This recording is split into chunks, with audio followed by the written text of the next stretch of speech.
ಅಂತಂದ್ರೆ ಅಧಿಕಾರದ ಜೊತೆಗೆ ಜವಾಬ್ದಾರಿ, ಜವಾಬ್ದಾರಿಯ ಜೊತೆಗೆ ಅಧಿಕಾರ. ಪ್ರೈಮ್ ಮಿನಿಸ್ಟರೋ ಅಥವಾ ಗವರ್ನರೋ ಅವನಿಗಿರುವಂತಹ ನಮ್ಮಂತೆ ಸಣ್ಣ ಮನೆಯಲ್ಲಿ ಇರಬಹುದಾ? ಅವನು ಇರ್ತಾನ? ಇರೋದಕ್ಕೆ ಹೇಳ್ತಾರ? ಆ ತರಹ ಕ್ವಾರ್ಟರ್ಸ್ ಕೊಟ್ಟಿದ್ದಾರ ಅವನಿಗೆ? So both should go hand in hand. ಅಂದ್ರೆ ಮಾತ್ರ ಆ ಜವಾಬ್ದಾರಿಯನ್ನು ನಡೆಸುವುದಕ್ಕೆ ಅಧಿಕಾರ ಅಷ್ಟಿದ್ದಾಗ ಆ ಜವಾಬ್ದಾರಿಯನ್ನು ವಹಿಸ್ಲಿಕ್ಕೆ ಆಗತ್ತೆ, ಇಲ್ಲದಿದ್ರೆ ಆಗುವುದಿಲ್ಲ ಇತ್ಯಾದಿ. ಈ ಎಲ್ಲ ಕಾರಣಗಳನ್ನು ನಾವು ಯಾವುದೋ ಒಬ್ಬ ವ್ಯಕ್ತಿಗೆ, ನಾವೇನು ಯಾವುದೇ ಒಂದು ವರ್ಗಕ್ಕೆ ಅಥವಾ ಒಂದು ಜನಾಂಗಕ್ಕೆ ನಾವೇನು ಒಂದು ಪ್ರಾಶಸ್ತ್ಯವನ್ನು ಕೊಡ್ತೇವೆ, ಆ ಪ್ರಾಶಸ್ತ್ಯವನ್ನು ಕೊಡುವುದರ ಹಿನ್ನೆಲೆಯೊಳಗೆ ಈ ತತ್ವ ಇದೆ ಅಂತನ್ನುವುದನ್ನು ಮಾತ್ರ ನಾವು ಮರೆಯಲಿಕ್ಕಿಲ್ಲ. ಹಾಗಾಗಿ ಇವೆರಡೂ ಮಾತುಗಳನ್ನು ನಾವು ಯಾವಾಗ ಸೇರಿಸಿಕೊಂಡು ವಿಚಾರ ಮಾಡ್ತೇವೆ, ಆಗ ರಾಜನಿಗಿರುವಂತಹ ಗೌರವವನ್ನು ನಮಗೆ ಅರ್ಥ ಮಾಡಿಕೊಳ್ಳಿಕ್ಕಾಗತ್ತೆ. ಇಲ್ಲದಿದ್ರೆ ಅರ್ಥ ಮಾಡಿಕೊಳ್ಳಿಕ್ಕಾಗುವುದಿಲ್ಲ. ಅದನ್ನ ಧೌಮ್ಯಾಚಾರ್ಯರು ಬಹಳ ಸುಂದರವಾಗಿ ನಮಗೆ ತಿಳಿಸಿಕೊಟ್ರು. ಧೌಮ್ಯಾಚಾರ್ಯರು ಯಾವಾಗ ತಿಳಿಸಿಕೊಟ್ರೋ ಅದಾದ ಮೇಲೆ ಒಪ್ಪಿಕೊಳ್ತಾನೆ ಧರ್ಮರಾಜ. ಸ್ವಯಂ ರಾಜನಾಗಿರುವಂತಹ ಧರ್ಮ, ಯಮಧರ್ಮ, ಯುಧಿಷ್ಠಿರ ಒಪ್ಪಿಕೊಳ್ತಾನೆ. ಆಯ್ತು, ನಾನು ಅವಶ್ಯವಾಗಿ ನೀವು ಹೇಳಿದಂತೆ ವರ್ತಿಸ್ತೇನೆ. ರಾಜರ ಹತ್ರ ಇರುವಾಗ ನಾನು ನೀವು ಹೇಳಿದ್ದಕ್ಕೆ ಹೊರತಾಗಿ ನಾನು ನಡೆಯುವುದಿಲ್ಲ, ಪೂರ್ಣವಾಗಿ ನಿಮ್ಮನ್ನ ನಾನು ಪಾಲಿಸ್ತೇನೆ ಎಂಬುದಾಗಿ ಒಪ್ಪಿಕೊಳ್ತಾನೆ. ಒಪ್ಪಿಕೊಂಡು ಹೊರಡಬೇಕು. ಹೊರಡುವಾಗ ತೇಜ್ಞಂ ಪ್ರದಕ್ಷಿಣಂ ಕೃತ್ವ ಬ್ರಾಹ್ಮಣಂಚ ಪುರೋಹಿತಂ. ಬಹಳ ಮಹತ್ವದ ಮಾತು. ಸಣ್ಣ ಸಣ್ಣ ಮಾತುಗಳು, ಆದರೆ ನಮ್ಮ ಜೀವನದಲ್ಲಿ ತುಂಬ ಲಾಭದಾಯಕವಾದ ಮಾತು, ಹಿತವನ್ನು ಕೊಡುವಂತಹ ಮಾತು. ಅವರು ವಿರಾಟರಾಜನ ಪಟ್ಟಣಕ್ಕೆ ಹೋಗಬೇಕಾಗಿದೆ. ಇನ್ನು ಕಾರ್ಯ ಮಹತ್ತರವಾದ ಕಾರ್ಯಸಿದ್ಧಿಯಾಗಬೇಕು. ವಿಘ್ನವಿಲ್ಲದೆ ಸುಖವಾಗಿ ಬರಬೇಕು. ಮತ್ತೆ ಮತ್ತೆ ಈ 12 ವರ್ಷ ವನವಾಸ, 1 ವರ್ಷದ ಅಜ್ಞಾತವಾಸ ಮರಳಿ ಮರಳಿ ಬರಬಾರದು. ಅದಕ್ಕಾಗಿ ಅಗ್ನಿಯನ್ನ ಪ್ರಜ್ವಲನ ಮಾಡಿ ಅದಕ್ಕೆ ಪ್ರದಕ್ಷಿಣೆ ಹಾಕಿದ್ದಾರೆ. ಬ್ರಾಹ್ಮಣರಿದ್ದಾರೆ ಧೌಮ್ಯಾಚಾರ್ಯರು, ಅವರಿಗೆ ನಮಸ್ಕಾರ ಹಾಕಿ ಪ್ರದಕ್ಷಿಣೆ ಹಾಕಿದರು. ಯಾವುದೇ ಒಂದು ಸತ್ಕಾರ್ಯವನ್ನು ಮಾಡುವಾಗ ಅಗ್ನಿ ಮತ್ತು ಬ್ರಾಹ್ಮಣ, ದೇವತೆ ಮತ್ತು ಗೋ, ಸದ್ಗ್ರಂಥಗಳು ಅಥವಾ ಪುಣ್ಯತೀರ್ಥ ಕ್ಷೇತ್ರಗಳು, ಇವುಗಳಿಗೆ ಪ್ರದಕ್ಷಿಣೆ ಹಾಕದೆ ಹೋಗತಕ್ಕದ್ದಲ್ಲ. ಇದನ್ನ ನಮ್ಮ ಸಂಸ್ಕೃತಿಯಾಗಿ ನಾವು ಬೆಳೆಸಿಕೊಳ್ಳಬೇಕದನ್ನ. ಯಾವುದರಲ್ಲೇನಿದೆ ಅಂತಂದ್ರೆ ಯಾವುದರಲ್ಲೂ ಏನೂ ಇಲ್ಲ ಅಂತ ಉತ್ತರ ಬರುತ್ತೆ. ಆದ್ದರಿಂದ ಸಂಸ್ಕೃತಿಯ ಸಣ್ಣ ಸಣ್ಣ ಮಾತುಗಳನ್ನು ಕೂಡ ನಾವು ಅದನ್ನ ಜ್ವಲಂತವಾಗಿ, ಉಜ್ವಲವಾಗಿ ನಮ್ಮ ಜೀವನದಲ್ಲಿ ನಡೆಸುವಂತೆ ನಾವು ಮಾಡಬೇಕು. ತೇಜ್ಞಂ ಪ್ರದಕ್ಷಿಣಂ ಕೃತ್ವ ಬ್ರಾಹ್ಮಣಂಚ ಪುರೋಹಿತಂ. ಉತ್ತಮ ಬ್ರಾಹ್ಮಣ ಧೌಮ್ಯಾಚಾರ್ಯರು, ಪುರೋಹಿತರು. ಆ ಬ್ರಾಹ್ಮಣರು ಕಂಡರೆ ನಮಸ್ಕಾರ ಮಾಡುವುದು ಮಾತ್ರವಲ್ಲ, ನಮಸ್ಕಾರದ ಜೊತೆಯಲ್ಲಿ ಪ್ರದಕ್ಷಿಣೆ ಹಾಕಿ ನಮಸ್ಕಾರ ಮಾಡಬೇಕು. ಬ್ರಾಹ್ಮಣನಲ್ಲಿ ಯಾವತೀರ್ವೈ ದೇವತಾ ತಾ ಸರ್ವಾ ವೇದವಿಧಿ ಬ್ರಾಹ್ಮಣೇ ವಸಂತಿ. ಶಾಸ್ತ್ರವನ್ನು ಬಲ್ಲ ಜ್ಞಾನಿಯಾದಂತಹ ಬ್ರಾಹ್ಮಣನಲ್ಲಂತೂ ವಿಶೇಷವಾಗಿ ಸನ್ನಿಧಾನವಿದೆ. ಇಲ್ಲದಿದ್ದರೂ ಸದಾಚಾರಿಯಾದ ಶುದ್ಧನಾದ ಬ್ರಾಹ್ಮಣನಲ್ಲಿ ಉತ್ತಮ ಭಗವಂತನ ಹಾಗೂ ದೇವತೆಗಳ ಸನ್ನಿಧಾನ, ಅಷ್ಟೆಲ್ಲ ಜನರಿಗೆ ಪ್ರದಕ್ಷಿಣೆ ಹಾಕಿದ ಪುಣ್ಯ ಲಭಿಸ್ತದೆ. ಇದಕ್ಕೆಲ್ಲ ಮೂಲ ವಿಶ್ವಾಸ ಮರಿಬೇಡಿ. ಗೋವಿನಲ್ಲಿ 33 ಕೋಟಿ ದೇವತೆಗಳ ಸನ್ನಿಧಾನವಿದೆ. ಹಾಗಾಗಿ ಗೋವಿಗೆ ಪ್ರದಕ್ಷಿಣೆ, ತೀರ್ಥಕ್ಷೇತ್ರಗಳಿಗೆ ಪ್ರದಕ್ಷಿಣೆ ನಮಸ್ಕಾರ, ಬ್ರಾಹ್ಮಣನಿಗೆ, ಅಗ್ನಿಗೆ, ಸೂರ್ಯನಿಗೆ ಪ್ರದಕ್ಷಿಣೆ ಹಾಕ್ಲಿಕ್ಕಾಗುವುದಿಲ್ಲ. ಆದ್ದರಿಂದ ನಿಂತಲ್ಲಿ ನಾವು ತಿರುಗಿ ಬಿಡ್ತೇವೆ. ಅಸಾವಾದಿತ್ಯೋ ಬ್ರಹ್ಮ. ಭಗವಂತನ ಸ್ಮರಣೆಯನ್ನು ಮಾಡಿ ಸೂರ್ಯಾಂತರ್ಗತ ನಾರಾಯಣನಿಗೆ ಪ್ರದಕ್ಷಿಣೆ ಹಾಕ್ಲಿಕ್ಕಾಗುವುದಿಲ್ಲ ಎನ್ನುವುದಕ್ಕಾಗಿ ಎದ್ದು ನಿಂತು ಕೈ ಮುಗಿತೇವೆ, ನಮಸ್ಕಾರ ಮಾಡ್ತೇವೆ, ಉಪಸ್ಥಾನ ಮಾಡ್ತೇವೆ, ಜೊತೆಗೆ ಪ್ರದಕ್ಷಿಣೆ ಹಾಕ್ತೇವೆ. ನಮ್ಮ ಸುತ್ತ ನಾವು ತಿರುಗಿ. ಅದಕ್ಕೆ 2 ತತ್ವಗಳಿವೆ. ಸೂರ್ಯಾಂತರ್ಗತನಾದ ನಾರಾಯಣನೇ ನಮ್ಮ ಹೃದಯದಲ್ಲಿದ್ದಾನೆ. ಯಶ್ಚಾಸಾವಾದಿತ್ಯೇ ಸ ಏಕಃ, ಯಶ್ಚಾಯಂ ಸಯಶ್ಚಾಯಂ ಪುರುಷೇ ಯಶ್ಚಾಸಾವಾದಿತ್ಯೇ ಸ ಏಕಃ. ಹಾಗಾಗಿ ಸೂರ್ಯ, ಅಗ್ನಿ, ಗೋ, ಬ್ರಾಹ್ಮಣ, ಶಾಸ್ತ್ರ, ದೇವಸ್ಥಾನ, ತೀರ್ಥ, ಕ್ಷೇತ್ರ, ಸಜ್ಜನರು, ಮುತ್ತೈದೆ, ತಾಯಿ, ತಂದೆ, ಇವರೆಲ್ಲರಿಗೆ ಪ್ರದಕ್ಷಿಣೆ ಹಾಕಿ ನಮಸ್ಕಾರ ಮಾಡಿ ಹೋಗುವುದು. ಅದನ್ನ ಮಾಡ್ತಾ ಇದ್ದಾರೆ. ಹೋಗುವ ಪ್ರದಕ್ಷಿಣೆ ಮಾತ್ರವಲ್ಲ, ಇನ್ನೊಂದು ಬೇರೆ ಬೇರೆ ಕಡೆಗೆ ಬೇರೆ ಬೇರೆ ರೀತಿಯಿಂದ ಬರ್ತದೆ. ಅದೆಲ್ಲ ಸಂಕಲನ ಮಾಡಿದ್ರೆ ಬಹಳ ಚೆನ್ನಾಗಿದೆ. ದಕ್ಷಿಣೆ ಕೊಟ್ಟು ನಮಸ್ಕಾರ ಮಾಡಿ ಪುಣ್ಯಾಹವಾಚನವನ್ನು ಮಾಡಿಕೊಂಡು, ಬಹಳ ಮಹತ್ತರವಾದ ಕಾರ್ಯವಿದ್ರೆ ಪುಣ್ಯಾಹವಾಚನವನ್ನು ಮಾಡಿಕೊಳ್ಳಬೇಕು. ಪುಣ್ಯಾಹವಾಚನ ಅಂತಂದ್ರೆ ವಿಸ್ತಾರವಾದ ಪುಣ್ಯಾಹವಾಚನವನ್ನೂ ಮಾಡಿಕೊಳ್ಳಬಹುದು. ಅಷ್ಟು ಹೊತ್ತಿಲ್ಲ ಅಂತಂದ್ರೆ ಪಂಚವಾಕ್ಯ ಪುಣ್ಯಾಹವಾಚನ, ಪುಣ್ಯಾಹಂ ಭವಂತೋ ಬ್ರವಂತು, ಸ್ವಸ್ತಿ ಭವಂತೋ ಬ್ರವಂತು, ವೃದ್ಧಿ ಭವಂತೋ ಬ್ರವಂತು ಎಂಬುದಾಗಿ ಪ್ರಾರ್ಥನೆ ಮಾಡಿ ಅವರಿಂದ ಆಶೀರ್ವಾದವನ್ನು ಪಡೆದರೆ ಸಾಕು. ಅಷ್ಟಾದರೂ ಮಾಡಬಹುದು. ಮಂತ್ರವನ್ನಾದರೂ ಹೇಳಿಸಿಕೊಂಡು ಮಾಡಬಹುದು. ಅದನ್ನು ಮಾಡಿಕೊಂಡು ಹೊರಡುತ್ತಾರೆ. ಸರ್ವೇಷಾಂ ಪ್ರತಿಷ್ಠಮಾನ ತೇಷಾಂ ಪ್ರತಿಷ್ಠಮಾನಾಂ ಧೌಮ್ಯೋ ಮಂತ್ರಾನ್ ಅಥಾ ಜಪತ್. ಮಂತ್ರಗಳ ಜಪವನ್ನು ಮಾಡ್ತಾರೆ ಧೌಮ್ಯಾಚಾರ್ಯರು.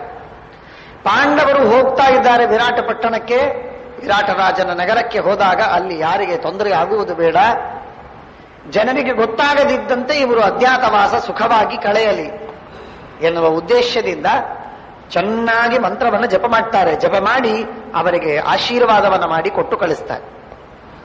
ಮಂತ್ರ ಜಪ ಬಹಳ ಸಿದ್ಧಿಪ್ರದ, ಬಹಳ ಸಿದ್ಧಿಪ್ರದ. ಶ್ರೀಮದಾಚಾರ್ಯರು ಹೇಳಿದ ಸಾಧನೆಗಳಲ್ಲಿ ಅತ್ಯಂತ ಪರಾಕಾಷ್ಠಾ ಸಾಧನ ಭಗವಂತನ ಭಕ್ತಿ ಜ್ಞಾನಗಳಾದರೆ, ಉಪದೇಶಗಳಾದರೆ, ಶಾಸ್ತ್ರದ ಅಧ್ಯಯನವಾದರೆ ಅದರ ತರುವಾಯ ಬರುವಂತಹ ಮಿಗಿಲಾದ ಸಾಧನೆ, ಸರ್ವೋತ್ತಮ ಸಾಧನೆ ಜಪ. ಆ ಜಪದಿಂದ ನಮ್ಮ ಪಾಪಗಳೆಲ್ಲ ಕಳೆದು ಸಿದ್ಧಿಯಾಗಿ ನಾಲಿಗೆಯಲ್ಲಿ ಒಂದು ತರಹದ ಸಿದ್ಧಿ ಬರುತ್ತೆ. ಆಡಿದ ಮಾತು ಸತ್ಯವಾಗತ್ತೆ, ಆಡಿದ ಮಾತು ಸತ್ಯವಾಗತ್ತೆ. ದೇವರು ನಾಲಿಗೆಯಲ್ಲಿ ನಿಲ್ಲಿಸಿ ನಿಂತು ತಾನು ಆಡಿಸ್ತಾನಲ್ಲ ಮಾತನ್ನ, ಅದನ್ನ ಸತ್ಯ ಮಾಡ್ತಾನೆ ಪರಮಾತ್ಮ. ಆದ್ದರಿಂದ ವಾಚ ಸತ್ಯಮಶೀಮಹಿ, ಮಾತಿನ ಸತ್ಯತೆಯನ್ನ ಹೊಂದೋಣ ಅಂತನ್ನುವುದಾಗಿ ನಾವು ಶ್ರೀ ಸೂಕ್ತದಲ್ಲಿ ಪ್ರಾರ್ಥನೆ ಮಾಡ್ತೇವೆ. ಹಾಗಾಗಿ ಆ ಮಾತನ್ನು ನಾವು ನೆನೆಸಿದಾಗ ತೇಷಾಂ ಪ್ರತಿಷ್ಠಮಾನಾನಾಂ ಧೌಮ್ಯೋ ಮಂತ್ರಾನ್ ಅಥಾ ಜಪತ್ ಸರ್ವ ವಿಘ್ನ ಪ್ರಶಮನಾನ್, ಎಲ್ಲ ವಿಘ್ನಗಳನ್ನು ಕಳೆಯುವ, ಪರಿಹಾರ ಮಾಡುವ, ಅರ್ಥಸಿದ್ಧಿಕರಾಂಸ್ತಥಾ ಉತ್ತಮವಾದಂತಹ ಹಣ ಸಿದ್ಧಿ ಇವುಗಳನ್ನು ಕೊಡುವ.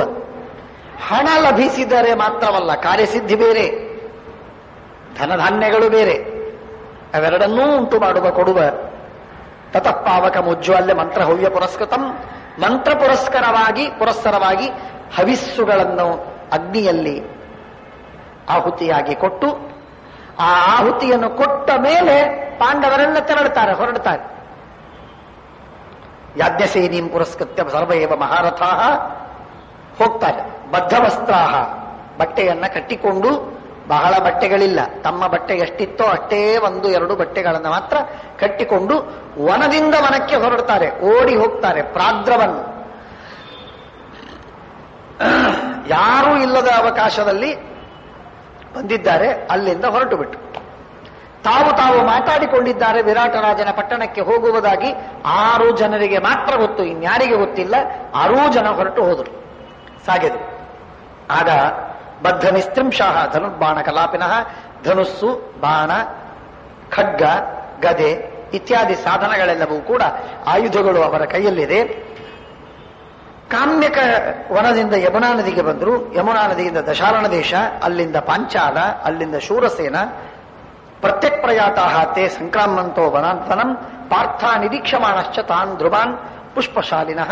ಬೇಕಾದಷ್ಟು ವನಗಳು, ವನಗಳಾದ ಮೇಲೆ ಊರು, ಊರು ಬಿಟ್ಟ ಮೇಲೆ ವನ, ವನ ಬಿಟ್ಟ ಮೇಲೆ ಊರು, ಹೀಗೆ ದಾಟಿ ದಾಟಿ ದಾಟಿ ಕನೆಗೆ ಬರ್ತಾರೆ ವಿರಾಟರಾಜನ ಪಟ್ಟಣಕ್ಕೆ. ಲುಬ್ಧಾನ್ ಬ್ರಹ್ಮಾಣಾಹ ಮಾತ್ಸ್ಯಸ್ಯ ವಶಯಂ ಪ್ರಾವಿಶಂಸ್ತದ. ಕೇಳಿದಾಗ, ವನದಲ್ಲಿ ಕೇಳಿದಾಗ ಅವರು ಹೇಳ್ತಾ ಇದ್ರು, ನಾವು ವಿರಾಟರಾಜನ ಊರಿನಲ್ಲಿ ಇರುವಂತಹ ಬೇಡರು ನಾವು ಅಂತ ಹೇಳ್ತಾ ಇದ್ರು. ಕೈಯಲ್ಲಿ ಧನುರ್ಬಾಣಗಳಿವೆಯಲ್ಲ, ಆದ್ದರಿಂದ ನೀವು ಯಾರು ಅಂತ ಕೇಳಿದರೆ ನಾವು ವಿರಾಟರಾಜನ ಊರಿನಲ್ಲಿ ಇರುವಂತಹ ನಾವು ಬೇಡರು ಎಂಬುದಾಗಿ ತಮ್ಮನ್ನು ತಾವು ಹೇಳಿಕೊಂಡಿದ್ದಾರೆ. ತತ್ರ ಧೌಮ್ಯಂ ಮಹೇಶ್ವಾಸಾಹ ಪಾಂಡವೇಯಾಹ ವ್ಯಸರ್ಜಯನ್ ಅಗ್ನಿಹೋತ್ರಂ ಪರಿಚರನ್ ಸೋಬುದ್ಧೋ ವಸದಾಶ್ರಮೇ. ಇವರ ಪರವಾಗಿ ಆನ್ ಬಿಹಾಫ್ ಆಫ್ ಪಾಂಡವ ಧೌಮ್ಯಾಚಾರ್ಯರು ಅಗ್ನಿಹೋತ್ರವನ್ನು ಮಾಡ್ತಾ ಅಗ್ನಿಹೋತ್ರದ ಅಗ್ನಿಯನ್ನು ಸಂರಕ್ಷಿಸ್ತಾ ಇದ್ದಾರೆ. ಈ 5 ಜನರಿಗೂ ಅಗ್ನಿಹೋತ್ರವಿತ್ತು, ಅದನ್ನೆಲ್ಲವನ್ನೂ ಪರಿಪಾಲನೆ ಮಾಡ್ತಾ ಅವರ ಪಾಂಡವರೇ ಧೌಮ್ಯಾಚಾರ್ಯರಿದ್ದಾರೆ, ಇವರೆಲ್ಲರೂ ಬಂದರು. ಇಂದ್ರಸೇನ ಅಂತನ್ನುವ ಸೇವಕ ಇದ್ದ, ಇವರ ಅಸಿಸ್ಟೆಂಟ್ಸ್ ಅಂತನ್ನಿ, ಅವರೆಲ್ಲರೂ ಕೂಡ ಬಿಟ್ಟು ಹೋಗಿದ್ದಾರೆ. ಪಶ್ಯೈಕ ಪದ್ಯೋ ದೃಶ್ಯಂತೆ ಕ್ಷೇತ್ರೇ ಗೋಷ್ಠಂ ಸಮಾಶ್ರಿತಾ ವ್ಯಕ್ತಂ ದೂರೇ ವಿರಾಟಸ್ಯ ರಾಜಧಾನಿ ಭವಿಷ್ಯತಿ. ಸಾಯಂಕಾಲದ ಹೊತ್ತು ಆಕಳು ಬರ್ತಾ ಇವೆ, ಆಕಳು ಹೋಗ್ತಾ ಇವೆ ಅಂದ್ರೆ ಹತ್ರ ಇವೆ, ವಿರಾಟರಾಜನ ಪಟ್ಟಣ ಹತ್ರ ಇದೆ ಅಂತ ಗುರುತಿಸಿಕೊಂಡಿದ್ದಾರೆ. ವಸಾಮ ಇಹ ಅಪರಾಂ ರಾತ್ರಿಂ ಬಲವನ್ಮೇ ಪರಿಶ್ರಮ. ಮಧ್ಯದಲ್ಲಿ ನಕುಲ ಹೇಳ್ತಾನೆ, ಇಲ್ಲೇ ಇರೋಣ, ಸಾಕಾಗಿದೆ ನಮಗೆ, ನಡೆದು ನಡೆದು ಓಡಿ ಓಡಿ ಸಾಕಾಗಿದೆ, ಇಲ್ಲೇ ಇರೋಣ, ಇನ್ನು ಮುಂದೆ ಹೋಗೋದು ಬೇಡ, ನಾಳೆ ಹೋಗೋಣ ಅಂತ ಹೇಳಿ ಹೇಳ್ತಾನೆ. ಧರ್ಮರಾಜ ಅಂತಾನೆ,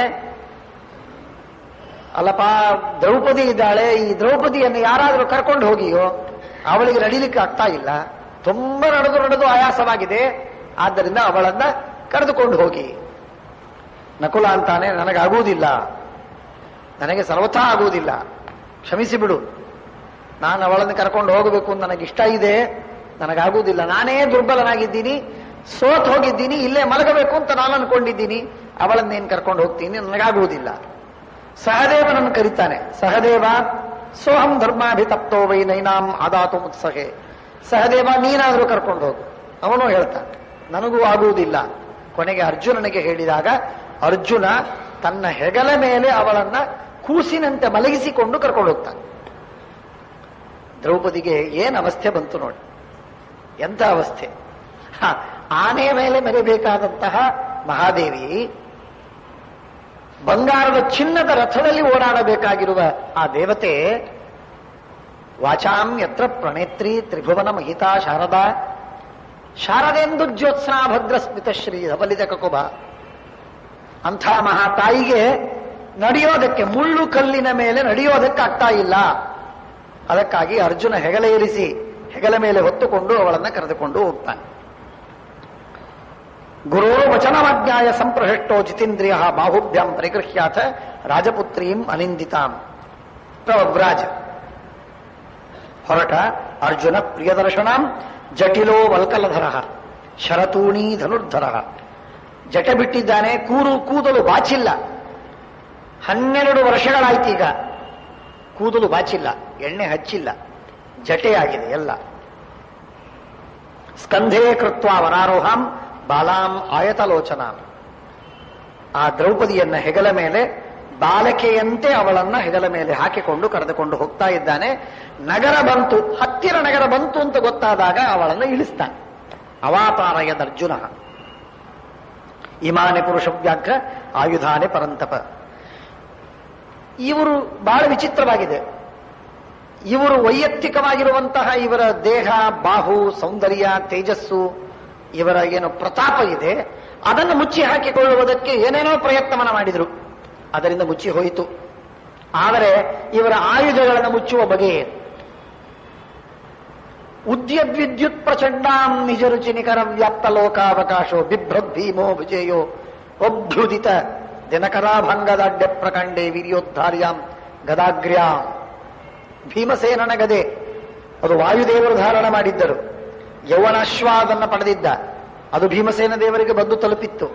ಇಂಥ ಅದ್ಭುತವಾದ ಗದೆ. ಸ್ವಯಂ ಭೀಮಸೇನ ದೇವರು ವಾಯುದೇವರದಕ್ಕೆ ಅಭಿಮಾನಿ ದೇವತೆಗಳು. ಆ ಗದೆ ಎರಡನೆಯ ಗದೆ, ಜಗತ್ತಿನ ಎರಡನೆಯ ಗದೆ. ಒಂದನೆಯ ಗದೆ ಭಗವಂತನ ಕೌಮೋದಕಿ, ಅದರ ತರುವಾಯ ದುರ್ಗೆಯ ಗದೆ, ಮೂರನೆಯ ಗದೆ ವಾಯುದೇವರ ಗದೆ. ಇಂಥ ಅತ್ಯದ್ಭುತವಾದ ಗದೆ, ಅದನ್ನು ನೋಡಿದರೆ ಕಣ್ಣು ಕುಕ್ಕಬೇಕು. ಅಂಥ ಗದೆಯನ್ನ ಏನ್ ಮಾಡಬೇಕು? ಮುಚ್ಚಿ ಹೇಗಿಡೋದು, ಎಲ್ಲಿ ಇಡೋದು, ಒಯ್ಲಿಕ್ಕಾಗೋದಿಲ್ಲ. ಕಡ್ಡಿಪಟ್ನ ಅಲ್ಲ, ಸೊಂಟದಲ್ಲಿ ಸಿಕ್ಸ್ಕೊಂಡು ಒಳಗೆ ಹೋಗ್ತೀನಿ ಅಂತ ಅನ್ನೋದಕ್ಕೆ ಒಂಥ ದೊಡ್ಡದು. ಗದೆಯನ್ನು ಯಾಕೆ ತಂದೀಯಪ್ಪ? ಅಡಿಗೆ ಭಟ್ಟ ನೀನು, ಗದೆ ಯಾಕೋ ನಿನಗೆ? ಸೌಟು ಬೇಕು ಕೈಯಲ್ಲಿ ಅಂತ ಕೇಳಿದ್ರೆ ಉತ್ತರ ಏನು ಗೊತ್ತಾಗತ್ತೆ ತಕ್ಷಣಕ್ಕೆ. ಅದಕ್ಕಾಗಿ ಆಲೋಚನೆ ಮಾಡ್ತಾ ಇದ್ದಾರೆ. ಗಾಂಡೀವ ಧನುಸ್ಸು, ಅಬ್ಬಬ್ಬ ಭಾರೀ ಭಾರ, ಎತ್ತಲಿಕ್ಕೆ ಆಗೋದಿಲ್ಲ. ಅಂಥ ಭಾರವಾದ ಗಾಂಡೀವ ಧನುಸ್ಸು, ಅದು ಬ್ರಹ್ಮದೇವರು ಧಾರಣ ಮಾಡಿದ್ದು. ಅದನ್ನು ಭಾಗವಾಗಿ ನೋಡಿ, ಜಡವಾದಂತಹ ಈ ಗಾಂಡೀವ ಧನುಸ್ಸು ಕೂಡ ಭಾಗವಾಗಿ ಬೇರೆ ಬೇರೆ ಬೇರೆ ಕಡೆಗೆ ಹಂಚಿ ಹೋಗಿದೆ. ಇದು ವರುಣನಿಂದ ಬಂದದ್ದು. ಜಾಮೀನು ಆಗಿ ತಾನು ಮಧ್ಯಸ್ಥನಾಗಿ ಅಗ್ನಿ ಜಾಮೀನು ಆಗಿ ನಾನು ನಿನಗೆ ಕೊಡಿಸ್ತೇನೆ, ಮತ್ತೆ ತಿರುಗಿ ಈ ಧನುಸ್ಸನ್ನು ಕೊಡು ಎಂದು ಹೇಳಿ ಅಗ್ನಿ ವರುಣನಿಂದ ತಂದು ಅರ್ಜುನನಿಗೆ ತಲುಪಿಸಿದ್ದು ಪ್ರಾತಿಭಾವ್ಯ ಅಂತಂತಾರೆ. ಅಂಥ ಉತ್ತಮವಾಗಿರುವಂತಹ ಧನುಸ್ಸು, ಅದನ್ನು ಮುಚ್ಚಿ ಹಾಕೋದು ಹೇಗೆ? ಗಾಂಡೀವ ಧನುಸ್ಸನ್ನ ಹೆದೆಯೇರಿಸುವುದಕ್ಕೆ ಬ್ರಹ್ಮದೇವರ ವರವಿಲ್ಲದ ಹೊತ್ತು ಯಾರಿಗೂ ಸಾಧ್ಯವಿಲ್ಲ. ಇಂಥ ಅಪ್ರತಿಮವಾಗಿರುವಂತಹ ಧನುಸ್ಸದು. ತೇನ ದ್ರೋಣೇರ್ ವರೋರ್ಜುನ ಎಂಬುದಾಗಿ ಅಶ್ವತ್ಥಾಮಾಚಾರ್ಯರು, ಸಾಕ್ಷಾತ್ ರುದ್ರದೇವರ ಅವತಾರರಾದ ಅಶ್ವತ್ಥಾಮಾಚಾರ್ಯರು ಕೂಡ ಅರ್ಜುನನಿಗಿಂತಲೂ ಕಡಿಮೆ. ಯಾಕೆ ಅಂತಂದ್ರೆ ಗಾಂಡೀವ ಧನುಸ್ಸು ಇತ್ತಿವರಿಗೆ, ಗಾಂಡೀವ ಧನುಸ್ಸು ಇಲ್ಲದಿರುವ ಅಶ್ವತ್ಥಾಮ ಕಡಿಮೆ ಎಂಬುದಾಗಿ ಶಿವನಿಗಿಂತಲೂ ಒಂದು ತೂಕ ಹೆಚ್ಚು ಎಂದೆನಿಸಿಕೊಳ್ಳುವ ಅವ ಸೌಭಾಗ್ಯ ಬರಬೇಕಾದರೆ ಅದಕ್ಕೆ ಪೂರಕವಾದದ್ದು ಒಂದು ಗಾಂಡೀವ ಧನುಸ್ಸು ಹೌದು. ಇಂಥ ಗಾಂಡೀವ ಧನುಸ್ಸನ್ನು ಮುಚ್ಚಿ ಇಡಬೇಕು. ಇದನ್ನು ಎಲ್ಲಿ ಇಡಬೇಕು? ಮಣ್ಣಿನಲ್ಲಿ ಅಗದಿಟ್ಟರೆ ಯಾರ ಮಣ್ಣು ಯಾವುದೋ ಕಾರಣಕ್ಕಾಗಿ ಅಗದಾಗ ಅವರಿಗೆ ಸಿಕ್ಕರೆ ಹಾಳಾಗಿ ಹೋಗುತ್ತದೆ. ಇದೆಲ್ಲ ಆಲೋಚನೆ ಮಾಡಿ ತಲೆ ಕೆಡಿಸಿಕೊಂಡಿದ್ದಾರೆ ಅವರಿಗೆಲ್ಲ. ಬಹಳ ಚಿಂತೆ ಆಗಿದೆ. ಕೊನೆಗೊಂದು ವಿಚಾರ ಮಾಡಿದರು. ಏನ್ ಮಾಡಬೇಕು? ಕಸ್ಮಿನ್ ನ್ಯಾಸಯಿತವ್ಯಾನಿ ಗುಪ್ತಿಶ್ಚೈಷಾಂ ಕಥಂ ಭವೇತ್. ಯಾರಲ್ಲಿ ಇದು ಅಡುವಾಗಿ ಇಡಬೇಕು? ನೀವು ಇಟ್ಕೊಳ್ಳಿ, ಇದನ್ನ ನಾವು ಇನ್ನೊಂದು ವರ್ಷ ಆದ್ಮೇಲೆ ಬಂದು ತಗೊಂಡು ಹೋಗ್ತೇವೆ. ಯಾರ ಹತ್ರ ಇಡಬೇಕದ? ಯಾರ ಹತ್ರ ಇಟ್ಟು ಸಮಸ್ಯೆ ಅವರಿಗೆ ಗೊತ್ತಾಗತ್ತೆ. ಹಾಗಾಗಿ ಇದನ್ನ ಧನುಸ್ಸನ್ನ ಏನ್ ಮಾಡಬೇಕು ಅಂತ ವಿಚಾರ ಮಾಡಿದ್ದಾರೆ.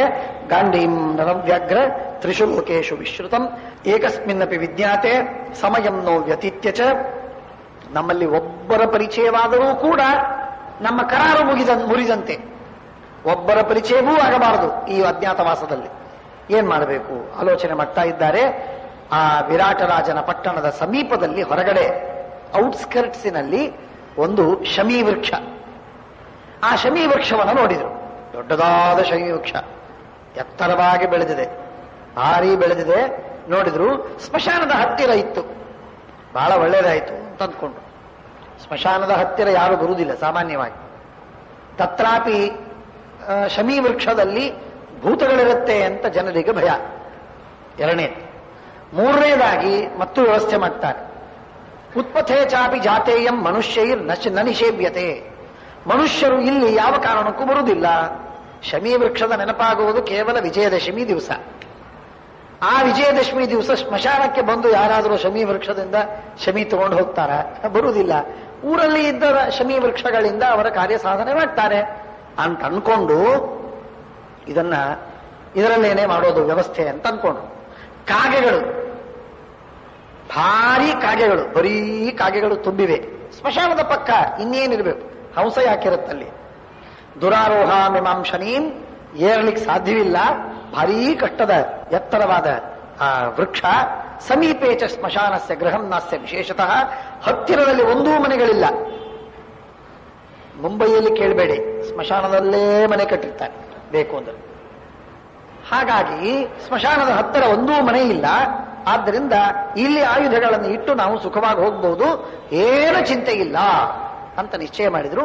ರಾತ್ರಿ ಹೊತ್ತು ಬಟ್ಟೆ ತಂದ್ರು, ಧನುಸ್ಸುಗಳನ್ನು ಇಟ್ಟರು, ಗದೆಯನ್ನು ಇಡುತ್ತಾರೆ, ಕಟ್ಟುತ್ತಾರೆ. ಉದ್ಬಂಧಮೆವ ಚರ್ಮಕೇಶಾಸ್ತಿ ಸಂವೃತಂ. ಏನು ಮಾಡಬಾರ್ದೋ ಎಲ್ಲ ಮಾಡಿಬಿಡ್ತಾರೆ ಅವರು. ಏನು ಮಾಡಬಾರ್ದೋ ಅದೆಲ್ಲ ಮಾಡಿಬಿಡ್ತಾರೆ. ಅಲ್ಲಲ್ಲಿ ಬಿದ್ದಂತಹ ಏನು ಚರ್ಮವಿತ್ತು, ಸ್ಮಶಾನದ ಹತ್ರ ಚರ್ಮ ಬಿದ್ದಿತ್ತು, ಆ ಚರ್ಮವನ್ನು ತರ್ತಾರೆ. ಆ ಚರ್ಮವನ್ನು ತಂದು ಅದಕ್ಕೆ ಸುತ್ತುತ್ತಾರೆ. ಅಲ್ಲಲ್ಲಲ್ಲಿ ಹೊಲಸು ಕೂದಲು, ಆ ಕೂದಲುಗಳನ್ನು ತರ್ತಾರೆ, ಕಟ್ಟುತ್ತಾರೆ. ಕೆಟ್ಟ ವಾಸನೆ ಬರಬೇಕು ಅಂತಹದ್ದು. ನೋಡಿದ್ರೆ ಅಕರಾಳ ವಿಕರಾಳವಾಗಿ ಕಾಣಿಸ್ಬೇಕು ಯಾರಿಗಾದರೂ. ಹತ್ರ ಹೋಗ್ಲಿಕ್ಕೆ ಸಾಧ್ಯವಿರಬಾರದು. ಹೀಗೆ ಕಟ್ಟುತ್ತಾರೆ. ಚೆನ್ನಾಗಿ ಕಟ್ಟಿ ಅದನ್ನು ಕಟ್ಟೋದು ಮಾತ್ರವಲ್ಲ, ಯಾರೋ ಉರುಳು ಹಾಕೊಂಡು ಸತ್ತಿದ್ದಾನೆ ಅಂತನೂ ಹಾಕಿ ಕಾಣಬೇಕು. ಆ ತರಹ ಕೂದಲು ಮೇಲೆಲ್ಲ, ಕೈ ಮೈಯೆಲ್ಲ ಚರ್ಮ. ಆಮೇಲೆ ಹಗ್ಗ ಕಟ್ಟಿ ಅದಕ್ಕೆ ಮೇಲೆ ಒಂದು ಶಾಖೆಗೆ, ಒಂದು ಟೊಂಗೆಗೆ ಕಟ್ಟಿಬಿಟ್ರು. ಯಾರೋ ಸತ್ತಿದ್ದಾನೆ ಇಲ್ಲಿ ಅಂತನೋ ಹಾಗಿರ್ಬೇಕು. ಅಷ್ಟು ಮಾಡಿದ್ರು. ಧನುರ್ಜಾಪಾಶ ಸಂವೃತಂ ಸನ್ನಹ್ಯ ಪಂಚಾಚಲೋಪಮಾಹ. ಅದನ್ನ ಕಟ್ಟಿದ್ದಾರೆ. ಸಹದೇವನಿಗೆ ಹೇಳ್ತಾರೆ, ಸಹದೇವ ಏರು ಅಂತ. ಅದಕ್ಕೂ ಮೊದಲಿಗೆ ಹೇಳ್ತಾನೆ ಅರ್ಜುನನಿಗೆ, ಅರ್ಜುನ ಎಂಥ ನಿನ್ನ ಸಾಮರ್ಥ್ಯ, ಏನಿದು ಪರಿಸ್ಥಿತಿ ಬಂತು. ಗಾಂಡೀವ ಧನುಸ್ಸನ್ನ ಒಂದು ಕ್ಷಣ ನೀನು ಬಿಟ್ಟಿದ್ದವನಲ್ಲ ಭೀಮ, ನಿನ್ನ ಗದೆಯನ್ನು ನೀನು ಒಂದು ಕ್ಷಣ ಇನ್ನೊಬ್ಬರಿಗೆ ಕೊಟ್ಟವನಲ್ಲ, ಇನ್ನೊಂದು ಕೆಳಗೆ ಇಟ್ಟವನಲ್ಲ ನೀನು. ಅಂತಹದ್ದು ಈ ಗಾಂಡೀವ, ಈ ಈ ಗದೆ, ಇವುಗಳನ್ನೆಲ್ಲ ಇಲ್ಲೆಲ್ಲೋ ಗಿಡಕ್ಕೆ ಕಟ್ಟಿ ಹೋಗೋ ಪ್ರಸಂಗ ಬಂದಿದೆ. ಮನುಷ್ಯನಿಗೆ ಎಂತೆಂಥ ಪ್ರಸಂಗಗಳನ್ನು ಭಗವಂತ ತರ್ತಾನೆ ಅಂತನ್ನುವುದಕ್ಕೆ ಶ್ರೀಪಾದರಾಜರ ಸ್ತೋತ್ರ ಪದ್ಯ ಏನಿದೆ. ಸತ್ಯಕ್ಕೆ ಧರ್ಮನು ಲೆತ್ತವನಾಡಲು ಅರ್ಥ ಭಾಂಡಾವರವೆಲ್ಲವ ಸೋತು ಮತ್ತೆ ವಿರಾಟ ರಾಜನ ಮನೆಯಲ್ಲಿ ತೊತ್ತಾದಳು ದ್ರೌಪದಿ. 1 ವರ್ಷ ಕಾಡ ಬೆಳೆದಿಂಗಳು, ಸಂಸಾರ ಕತ್ತಲು ಬೆಳೆದಿಂಗಳು. ಹಾಗಾಗಿ ಅದನ್ನ ನೆನೆದು ಅಂದು ಹಲುಬಿ ಧರ್ಮರಾಜ ಅರ್ಜುನನನ್ನು ಕೊಂಡಾಡ್ತಾನೆ. ಅಪಜ್ಯ ಮಕರೋತ್ಪಾರ್ಥೋ ಗಾಂಡೀವಂಚ ಭಯಂಕರಂ. ಗಾಂಡೀವವನ್ನು ನೋಡುವುದಕ್ಕೆ ಜನ ಭಯ ಪಡ್ತಾರೆ. ಅಂಥ ಗಾಂಡೀವನ್ನ ನೀನು ಸುಲಭವಾಗಿ ಅದನ್ನ ಹೆದೆ ಏರಿಸ್ತಿ, ಹೆದೆ ಬಿಚ್ಚುತ್ತಿ.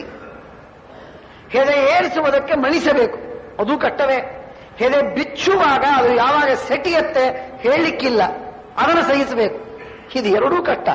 ಇಂಥ ಕಷ್ಟದ ಕೆಲಸವನ್ನು ನೀನು ಮಾಡಿದಿ ಮಹಾರಾಯ. ದೇವ ಮನುಷ್ಯರನ್ನು ಸಂತೋಷಗೊಳಿಸಿದಿ, ಪಿಶಾಚರನ್ನು ಸೋಲಿಸಿದಿ. ನಿಮಾತ ಕವಚರು, ಪೌಲೋಮರು, ಕಾಲಕೇಯರು ಅವರೆಲ್ಲರನ್ನು ಏಕರಥಿಯಾಗಿ ಒಬ್ಬನೇ ಆಗಿ, ನಿನಗೆ ಯಾರೂ ಸಹಾಯವಿಲ್ಲ. ಒಬ್ಬ ದೇವತೆ ಸಹಾಯಕ್ಕೆ ಹೋಗಲಿಲ್ಲ ಅರ್ಜುನನ ಜೊತೆಗೆ. ಕೇವಲ ಒಬ್ಬ ಅರ್ಜುನ ಹೋಗಿ ಪೌಲೋಮರನ್ನ, ಕಾಲಕೇಯರನ್ನ, ನಿಮಾತ ಕವಚರನ್ನ ಸಂಹಾರ ಮಾಡಿ ಬಂದ. ಗಾಂಡೀವ ಧನುಸ್ಸು ಅವನಿಗೆ ಸಹಕಾರ ಮಾಡಿತು. ಇಷ್ಟು ಅದ್ಭುತವಾದಂತಹ ಗಾಂಡೀವ ಧನುಸ್ಸಿನ ಪ್ರತಾಪವಿದೆ. ಅದನ್ನ ನೀನು ಇಲ್ಲಿ ಬಿಟ್ಟು ಹೋಗ್ತಾ ಇದೆಯಲ್ಲಪ್ಪ ಅರ್ಜುನ, ಏನ್ ಪರಿಸ್ಥಿತಿ ಬಂತು ಇದು? ದೈವದ ವಿಲಾಸ, ದೈವದ ವಿಧಿಯ ಏನೊಂದು ಆಟ ಇದೆ, ಇದು ಹೇಳಲಿಕ್ಕಾಗುವುದಿಲ್ಲ ಅಂತಂದು ದುಃಖ ಪಡ್ತಾನೆ. ತ್ರಿಗರ್ತಾನ್ಯೇನ ಸಂಗ್ರಾಮೇ ಜಿತ್ವಾ ತ್ರೈಗರ್ತಮಾನಯತ ಜ್ಯಾಪಾಶಂ ಧನುಷಸ್ತಸ್ಯ ಭೀಮಸೇನೋವತಾರಯತ. ಭೀಮಸೇನ ಒಬ್ಬ ಮಾತ್ರ ಗಾಂಡೀವ ಧನುಸ್ಸನ್ನ ಬಿಚ್ಚಿ ಅದನ್ನ ತಾನು ಹೆದೇರಿಸಬಹುದು, ಬಿಚ್ಚಬಹುದು. ಅವನೊಬ್ಬನಿಗೆ ಸಾಧ್ಯವಿದೆ. ಅನ್ಯತ್ರ ಭೀಮ ಪಾರ್ಥಾಭ್ಯಾಂ. ಆಚಾರ್ಯರು ಹೇಳ್ತಾರೆ ತಾತ್ಪರ್ಯ ನಿರ್ಣಯದಲ್ಲಿ ಪರಮಾತ್ಮ ಮತ್ತು ಭೀಮಸೇನ ದೇವರು ಇವರನ್ನು ಬಿಟ್ಟರೆ ಅರ್ಜುನ ಒಬ್ಬನೇ ಗಾಂಡೀವ ಧನುಸ್ಸನ್ನ ಎತ್ತುವ ಹಾಗೂ ಹೆದೆ ಕಟ್ಟುವ, ಹೆದೆ ಏರಿಸುವ, ಹಗ್ಗ ಕಟ್ಟುವ, ಹಗ್ಗ ಬಿಚ್ಚುವ ಸಾಮರ್ಥ್ಯ ಉಳ್ಳವ. ಅಂಥ ಭಾರಿಯಾಗಿರುವಂತಹದ್ದು ಅದನ್ನ ನೀನು ಇಲ್ಲಿಡ್ತಾ ಇದ್ದೀನಿ. ತಾಮ್ರಾಸ್ಯೋ ಮಿತಭಾಷಿತ.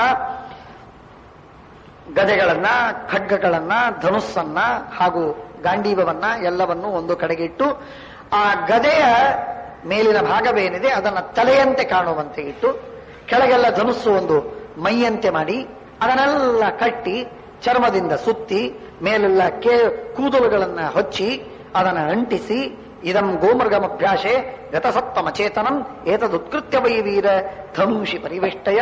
ಅಲ್ಲೊಂದು ಸತ್ತು ಬಿದ್ದಂತಹ ಒಂದು ಪ್ರಾಣಿ, ಆ ಪ್ರಾಣಿಯ ಚರ್ಮವನ್ನು ತೆಗೆದುಕೊಂಡು ಅದಕ್ಕೆ ಸುತ್ತಿದ್ದಾರೆ.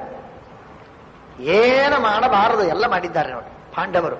ತಮ್ಮ ಧನುಸ್ಸು ಹಾಗೂ ಗದೆ ಆಯುಧಗಳು ಸುರಕ್ಷಿತವಾಗಿರಬೇಕು, ಯಾರೂ ಅದನ್ನು ಮುಟ್ಟಬಾರದು ಎನ್ನುವ ಉದ್ದೇಶದಿಂದ. ಆಪತ್ತಿನಲ್ಲಿ ಯಾವ ಕೆಲಸವನ್ನ ಮಾಡಿದರೂ ತಪ್ಪಲ್ಲ, ಅಷ್ಟನ್ನ ಮಾಡಿದ್ದಾರೆ. ಅನ್ಯಾಯದ ಯಾವ ಕೆಲಸ ಆಗಿಲ್ಲ. ಪುನಃ ಪುನಃ ಸುಸಂವೇಷ್ಟ ಕೃತ್ವ ಸುಕೃತ ಮಾವರಂ ತತ್ರ ತಾನೇ ದೃಢೈ ಪಾಶೈಹಿ ಸುಗಾಢಂ ಪರ್ಯಬಂಧತ. ಗಟ್ಟಿಯಾದ ಪಾಶಗಳಿಂದ ಅದನ್ನು ಕಟ್ಟಿ ಪರಮದೂರಸ್ಥಂ. ಇಷ್ಟಾಯಿತು. ಜೊತೆಗೇನಾಯಿತು ಅಂತಂದ್ರೆ ಅಲ್ಲಿ ಒಬ್ಬ ಉಂಚವೃತ್ತಿಯಿಂದ ಇರುವಂತಹ ಒಬ್ಬ ಬ್ರಾಹ್ಮಣ, ಪರಮಶುದ್ಧ ಬ್ರಾಹ್ಮಣ, ಅವನು ಸತ್ತಿದ್ದ. ತಪಸ್ಸು, ಜಪ, ಉಪವಾಸ, ಧಾಬಳಿ, ಒದ್ದೆ ಇವುಗಳನ್ನೇ ಉಟ್ಟು ತನ್ನ ಜೀವನ ನಡೆಸಿದ್ದ. ಇನ್ನೊಂದು ಭೋಗ ಇಲ್ಲ, ಎಂದೂ ತಿಂದಿಲ್ಲ, ದೇಹ ಬೆಳೆದಿಲ್ಲ, ಒಣಗಿ ಹೋಗಿರುವ ದೇಹ ಅಂತವನು ಸತ್ತಿದ್ದ. ಆ ಉಂಚವೃತ್ತಿ ಬ್ರಾಹ್ಮಣನ ದೇಹ ಅಲ್ಲಿ ಬಿದ್ದಿತ್ತು. ಅದನ್ನು ತಂದ್ರು. ಆ ದೇಹವನ್ನ ಇದರ ಜೊತೆಗೆ ಸೇರಿಸಿದ್ರು. ಅದನ್ನೂ ಮೇಲೆ ಕಟ್ಟಿದ್ರು. ಆ ಹೆಣದ ವಾಸನೆ ಜನರಿಗೆ ಬಡಿದು ಎಲ್ಲ ದೂರವಾಗಬೇಕು ಅಂತ ಪ್ರಯತ್ನ ಇವರು. ಅದನ್ನಲ್ಲಿ ಕಟ್ಟಿದ್ರು. ಹಾಗೆ ಮಾಡಿ ದೂರಾತ್ ಪರಿಹರಿಷ್ಯಂತಿ ಸಶವೇಯಂ ಶಮೀತಿ. ಶಮೀ ವೃಕ್ಷದ ಎಷ್ಟೇ ಪವಿತ್ರವಾಗಿದ್ರು ಸಾಕ್ಷಾತ್ತಾಗಿ ಹೆಣ ಇದ್ದಾಗ ಯಾರ ಹತ್ರ ಹೋಗ್ತಾರೆ ಅಂತ ಹೇಳಿ ಶಮೀ ವೃಕ್ಷದ ಹತ್ರ ಯಾರೂ ಬರುವುದು ಬೇಡ ಅಂತನ್ನುವ ಉದ್ದೇಶದಿಂದ ಈ ತರಹ ಎಲ್ಲ ನಾಟಕಗಳನ್ನ ಮಾಡಿದ್ದಾರೆ. ಮಾಡಿ ಪರ್ಯಬದ್ಧ ತಚ್ಛವಂ ಯುಧಿಷ್ಠಿರ ಶುಚಿರ್ಭೂತ್ವ ಮನಸಾಭಿಪ್ರಣಮ್ಯ ಚ. ಇಷ್ಟಾಯಿತು, ಅಲ್ಲಿ ಕಟ್ಟಿದ್ದಾರೆ. ಕಟ್ಟಿ ಆದ ಮೇಲೆ ಬಂದು ಶುದ್ಧವಾಗಿ ಸ್ನಾನ ಮಾಡಿದರು. ಸ್ನಾನಾನ್ಹಿಕಗಳನ್ನು ಮುಗಿಸಿಕೊಂಡು ಪವಿತ್ರರಾಗಿ ಶುದ್ಧರಾಗಿ ಮನಸ್ಸಿನಿಂದ ಬ್ರಹ್ಮಾಣಂ ಇಂದ್ರಂ ಕುಬೇರಂ ವರುಣ ಅನಿಲ ರುದ್ರ ಯಮ ವಿಷ್ಣು ಚಂದ್ರ ಸೂರ್ಯ ಯಮಧರ್ಮ ಪೃಥಿವಿ ಅಂತರಿಕ್ಷ ದಿಕ್ಕುಗಳು ಉಪದಿಕ್ಕುಗಳು ವಸುಗಳು ಮರುತ್ತರು ಅಗ್ನಿ ಇತ್ಯಾದಿಗಳನ್ನ ಎಲ್ಲರಿಗೆ ನಮಸ್ಕಾರ ಮಾಡಿದ್ದಾರೆ. ನಿಮ್ಮೆಲ್ಲರಿಗೆ ಶರಣ ಹೋಗಿದ್ದೇವೆ. ನಿಮ್ಮಲ್ಲಿ ನಾವು ಈ ನ್ಯಾಸವನ್ನು ಇಟ್ಟಿದ್ದೇವೆ. ಇದನ್ನು ನೀವು ಚೆನ್ನಾಗಿ ರಕ್ಷಣೆ ಮಾಡಿ. ನಿಮ್ಮ ಕೈಗೆ ಕೊಟ್ಟಿದ್ದೇನೆ, ಇದನ್ನು ನೀವು ರಕ್ಷಣೆ ಮಾಡಿ. ನಮ್ಮ ಎಲ್ಲ ಆಯುಧಗಳು ನಮಗೆ ತಿರುಗಿ ಬಂದ ಮೇಲೆ ನನಗೆ ಇದು ದೊರಕಬೇಕು. ಅಲ್ಲಿಯವರೆಗೆ ನೀವು ರಕ್ಷಣೆ ಮಾಡುವುದು ನಿಮ್ಮ ಜವಾಬ್ದಾರಿ ಅಂತ ಹೇಳಿ ಇಟ್ಟಿದ್ದಾರೆ. ಏಷನ್ಯಾಸೋ ಮಯಾ ದತ್ತಃ ಸೋಮ ಸೂರ್ಯಾನಿಲಾಂತಿಕೆ ಮಮ ಪಾರ್ಥಸ್ಯ ವಾದೇಯಂ ಪೂರ್ಣೇ ವರ್ಷೇ ತ್ರಯೋದಶೆ. 13 ವರ್ಷಗಳಾದ ಮೇಲೆ ನಾನು ಬಂದರಾಗಲಿ ನನ್ನ ತಮ್ಮ ಅರ್ಜುನ ಬಂದರಾಗಲಿ ಈ ಆಯುಧಗಳನ್ನು ನೀವು ನಮಗೆ ಕೊಡಿ. ಭೀಮ ಬಂದರೆ ಕೊಡಬೇಡಿ. ಭೀಮ ಬಂದು ಬೇಡಿದ್ರೆ ಕೊಡಬೇಡಿ ನೀವು ಯಾರು. ಮಮ ಪಾರ್ಥಸ್ಯವಾ ದೇಯಂ ಇಬ್ಬರಿಗೆ ಪೂರ್ಣೇ ವರ್ಷೆ ತ್ರಯೋದಶೆ 13 ವರ್ಷಗಳಾದ ಮೇಲೆ ನೇದಂ ಭೀಮೇ ಪ್ರದಾತವ್ಯಂ. ಭೀಮಸೇನ ದೇವರಿಗೆ ಕೊಡಬೇಡಿ. ಯಾಕೆಂದ್ರೆ ಅವನು ಅವಸರ ಮಾಡಿಕೊಂಡು ಬಂದು ನಾವೆಲ್ಲ ಆ ಕಡೆಗೆ ಅಜ್ಞಾತವಾಸದಲ್ಲಿದ್ದಾಗ ಏನೋ ತಲೆಗೆ ಸಿಟ್ಟು ಬಂತು ಅಂತಂದ್ರೆ ಇಲ್ಲಿ ಬಂದವನೇ ಬಂದು ಗದೆಯನ್ನು ತಗೊಂಡು ಹೋಗಿ ನೇರರಾಗಿ ದುರ್ಯೋಧನನ ತಲೆ ಹೆಟ್ಟಿ ಅವನನ್ನು ಕೊಂದಾಗಿ ತನ್ನ ರಾಜ್ಯ ಶುರು ಮಾಡಿ ಬಿಡ್ತಾನೆ ಭೀಮ. ಆದ್ದರಿಂದ ಭೀಮನಿಗೆ ದಯವಿಟ್ಟು ಈ ಆಯುಧವನ್ನು ಕೊಡಬೇಡಿ ಅಂತ ಅಪ್ರತ್ಯಕ್ಷರಾದ ದೇವತೆಗಳಿಗೆ ಹಾಗೂ ಶಮೀ ದೇವತೆಗೆ ಪ್ರಾರ್ಥನೆ ಮಾಡ್ತಾ ಇದ್ದಾನೆ ಧರ್ಮರಾಜ. ಎಷ್ಟು ಸೆನ್ಸಿಟಿವ್ ಅಂದ್ರೆ ಭೀಮಸೇನ್ ದೇವರು ಮಾಡತಕ್ಕಂತಹ ಶುದ್ಧ ಧರ್ಮವನ್ನ ಯಾವ ರೀತಿಯಿಂದಲೂ ಅನುಮೋದನೆ ಮಾಡಲಿಕ್ಕೆ ತಯಾರಿಲ್ಲ. ಯಾವ ರೀತಿಯಿಂದಲೂ ಅನುಮೋದನೆ ಮಾಡುವುದಕ್ಕೆ ತಯಾರಿಲ್ಲ. ಧರ್ಮರಾಜನ ಪಾಡು ಇಷ್ಟಿತ್ತು. ಒಂದರ್ಥದಲ್ಲಿ ಧರ್ಮರಾಜ ತನ್ನ ಸತ್ಯವನ್ನು ಪಾಲಿಸಿದ ಅಂತನ್ನುವುದು ಖುಷಿ ಹೇಗೋ ಹಾಗೆ ಅನ್ಯಾಯವನ್ನು 13 ವರ್ಷಗಳವರೆಗೆ ಸಹನೆ ಮಾಡಬೇಕು ಅನ್ನುವಂತಹ ಒಂದು ದುರ್ದೈವದ ದುರಾಗ್ರಹ ಇತ್ತು ನೋಡಿ. ಅದು ಬಹಳ ಚಿಂತಾ ವಿಷಯವಾದದ್ದು. ಅನ್ಯಾಯಕ್ಕೆ 13 ವರ್ಷಗಳವರೆಗೆ ಪುಟ ಕೊಡಬೇಕಲ್ಲ, ಸಾಮರ್ಥ್ಯ ಕೊಡಬೇಕಲ್ಲ, ಬೆಂಬಲ ಕೊಡಬೇಕಲ್ಲ, ಅದರ ಹೇಳಿದಂತೆ ಕೇಳಬೇಕಲ್ಲ. ಇದು ಎಲ್ಲಿ ನ್ಯಾಯ ಹೇಳಿ ನೋಡೋಣ. ಹಾಗಾಗಿ ಭಗವಂತನ ಚಿತ್ತ ಇತ್ತು, ಅದು ನೀವು ಉತ್ತರ ಕೊಡಬೇಕಾಗಿಲ್ಲ. ಆದರೆ ಧರ್ಮರಾಜ ಮಾಡಬೇಕಾದದ್ದೇನು ಅಂತ ನಾನು ಆಲೋಚನೆ ಮಾಡಿದರೆ ಧರ್ಮರಾಜ ಭೀಮಸೇನ ದೇವರು ಹೇಳಿದಂತೆ ಮಾಡಬೇಕಿತ್ತು. ಮಾಡಲಿಲ್ಲ, ಮಾತು ಬೇರೆ, ಕಥೆಯೇ ಬೇರೆ ನಡೀತು, ಬೇರೆ ನಡಿಬೇಕಾಗಿದೆ, ಅದು ಮಾತು ಬೇರೆ. ಆದರೆ ಹೇಳುವ ತಾತ್ಪರ್ಯ ಹಾಗೆ ಧರ್ಮರಾಜನಿಗೆ ಯುದ್ಧದ ಕಥೆಯೂ ಇಲ್ಲದಿರುವಾಗ ಧರ್ಮರಾಜ ಯುದ್ಧ ಬೇಡ ಅಂತ ಹೇಳಿದ. ಭೀಮಸೇನ ದೇವರು ಒತ್ತಾಯಪಡಿಸಿ ಯುದ್ಧವಾಡಿಸುವಾಗಲೂ ಒಪ್ಪಿಕೊಂಡ ಮೇಲೂ ಕೂಡ ಭೀಮಸೇನನಿಗೆ ಯುದ್ಧ ಪ್ರತ್ಯೇಕವಾಗಿ ಬೇಡ, ಅವನು ಏನೋ ಗಲಾಟೆ ಮಾಡಿಬಿಡ್ತಾನೆ ಅಂತ ಹೇಳಿ ಮತ್ತೆ ಆ ವಿಷಯದಲ್ಲಿ ಅಸಮಾಧಾನವಿತ್ತು. ಯುದ್ಧವನ್ನು ಒಪ್ಪುವಾಗಲೂ ಕೂಡ ಧರ್ಮರಾಜ ನಾನು ಅನ್ಯಾಯದಿಂದ ಯುದ್ಧವಾಗ್ತಾ ಇದೆ ಅಂತ ತಿಳಿದ. ಯುದ್ಧವಾಡಿದ ಮೇಲೆ ಅನ್ಯಾಯ ಅಂತಂದ. ದುರ್ಯೋಧನನ ಕೊಲೆಯಾದಾಗ ಸಂಹಾರವಾದಾಗಲೂ ಅನ್ಯಾಯ ಅಂತ ತಿಳಿದ. ಎಲ್ಲ ಆದ ಮೇಲೆ ಅನ್ಯಾಯ ಅಂತಂದ. ಯುದ್ಧ ಅಂತನ್ನುವುದು ಅವನಿಗೆ ಅಲರ್ಜಿಯ ವಿಷಯವಾಗಿತ್ತು. ಯಾವುದು ಧರ್ಮೀಯ ಯುದ್ಧ, ಯಾವುದು ಮಹಾಭಾರತದ ಕೊನೆಯ ಸೈನೋಶೂರ್, ಅತ್ಯಂತ ಮೂಲಭೂತವಾಗಿರುವಂತಹ ವಸ್ತು, ಆ ಯುದ್ಧ ಯಾವುದರಿಂದ ಮಹತ್ತರವಾದಂತಹ ಧರ್ಮ ಪ್ರಾಪ್ತಿಯಾಗಬೇಕಾಗಿದೆ ಅಂಥ ಯುದ್ಧವೂ ಕೂಡ ಧರ್ಮರಾಜನಿಗೆ ಬೇಡವಾಯಿತು. ಎಷ್ಟು ವಿಚಿತ್ರವಿರ್ತದೆ. ಯಾವುದು ಅತ್ಯುನ್ನತವಾದದ್ದು ಅದೂ ಕೂಡ ನೆಲಮಗೆ ಕೆಲವೊಮ್ಮೆ ದೂರವಾಗತ್ತೆ, ಬೇಡವಾಗತ್ತೆ. ಅದರ ಬಗ್ಗೆ ನಮಗೆ ತಿರಸ್ಕಾರ ಬರ್ತದೆ. ಅದನ್ನು ನಾವು ತಪ್ಪಾಗಿ ತಿಳಿತೇವೆ. ಇದಕ್ಕೆ ದೃಷ್ಟಾಂತ ಯಾರು ಅಂದ್ರೆ ಯುಧಿಷ್ಠಿರ, ಧರ್ಮರಾಜ. ಭಾರಿ ವಿಚಿತ್ರವಾದ ದೃಷ್ಟಾಂತ. ಹಾಗೆ ಪರಿಸ್ಥಿತಿ ಆಗಿದೆ. ಅವನು ಹೇಳ್ತಾನೆ, ನೇರಂ ಭೀಮೇ ಪ್ರದಾತವ್ಯಂ ಅಯಂ ಕ್ರುದ್ಧೋ ವೃಕೋದರ ಅಮರ್ಷಾತ್ ನಿತ್ಯ ಸಂಕ್ರುದ್ಧ ಧೃತರಾಷ್ಟ್ರ ಸುತನ್ ಪ್ರತಿ ಅಪೂರ್ಣ ಕಾಲೇ ಪ್ರಹರೇತ್. ಕಾಲ ಮುಗಿಯದಿದ್ದಾಗ ಅವನು ಹೋಗಿ ಕೊಂದು ಬಿಡಬಹುದು, ಆದ್ದರಿಂದ ಅವನಿಗೆ ಕೊಡಬೇಡ ಅಂತ ದೇವತೆಗಳಿಗೆ ಬೇಡಿಕೊಂಡು ಹೊರಡ್ತಾನೆ. ಮದಾಯತ್ತಮಿದಂ ಸರ್ವಂ ಜೀವಿತಂಚನ ಸಂಶಯ ಅಶೀತೆ ಶತವರ್ಷೇಯಂ ಮಾತಾಸ್ಮಾಕ ಮಿಹಾಂತಿಕೆ. ಶಮಿಯಲ್ಲಿ ಆ ಎಲ್ಲ ದೇಹವನ್ನ ಕಟ್ಟಿದ್ರು, ಹಾಗೂ ಆ ಆಯುಧಗಳನ್ನ ಕಟ್ಟಿದ್ದಾರೆ. ಎಲ್ಲವನ್ನ ಕಟ್ಟಿ ಹೋಗ್ತಾ ಇರುವಾಗ ಸ್ನಾನ ಮಾಡ್ತಾ ಇರುವಾಗ ಅದನ್ನು ಕಟ್ಟಿ ಕೆಳಗಿಳಿದು ಸ್ನಾನ ಮಾಡಿ ಹೋಗ್ತಾ ಇರುವ ಸಂದರ್ಭದಲ್ಲಿ ಯಾರೋ ಭೇಟಿಯಾದ. ಕರ್ಮಧರ್ಮ ಸಂಯೋಗಕ್ಕೆ ಯಾರೋ ಭೇಟಿ ಆಗೇ ಬಿಟ್ರು. ಏನ್ ಸ್ವಾಮಿ, ಏನಿದು, ಏನು ಕಟ್ಟಿದ್ದೀರಿ? ಏನಿಲ್ಲ, ನಮ್ಮ ಕುಲಧರ್ಮ, ನಮ್ಮಲ್ಲಿ ಸಂಪ್ರದಾಯ, ಗಂಡಸರನ್ನ ನಾವು ಸುಟ್ಟು ಬಿಡ್ತೇವೆ. ಆದರೆ ನಮ್ಮಲ್ಲಿ ಮುದುಕಿ ಆದರೆ 80 ವರ್ಷ ಆದ ಮೇಲೆ ನಮ್ಮಲ್ಲಿ ಸುಡೋ ಪದ್ಧತಿ ಇಲ್ಲ. ಆ ಹೆಣವನ್ನ ತಕ್ಕೊಂಡು ಒಂದು ಶಮಿ ವೃಕ್ಷಕ್ಕೆ ಕಟ್ಟುತ್ತೇವೆ. ಇದು ನಮ್ಮ ಸಂಪ್ರದಾಯ, ನಮ್ಮ ಕುಲಾಚಾರ. ಏನ್ ಮಾಡ್ಲಿಕ್ಕಾಗತ್ತೆ? ಆದ್ದರಿಂದ ನಮ್ಮ ಕುಲಾಚಾರವನ್ನ ನಡೆಸಿದ್ದೇವೆ ಅಂತ ಹೇಳಿ ಉತ್ತರವನ್ನ ಕೊಟ್ಟು ಹೋದ್ರು. ಓಹೋ, ಇವರ ಅಜ್ಜಿಯ ದೇಹ ಇದೆ ಇಲ್ಲಿ ಅಂತ ದೂರ ಸರದ್ರೆಲ್ಲರೂ.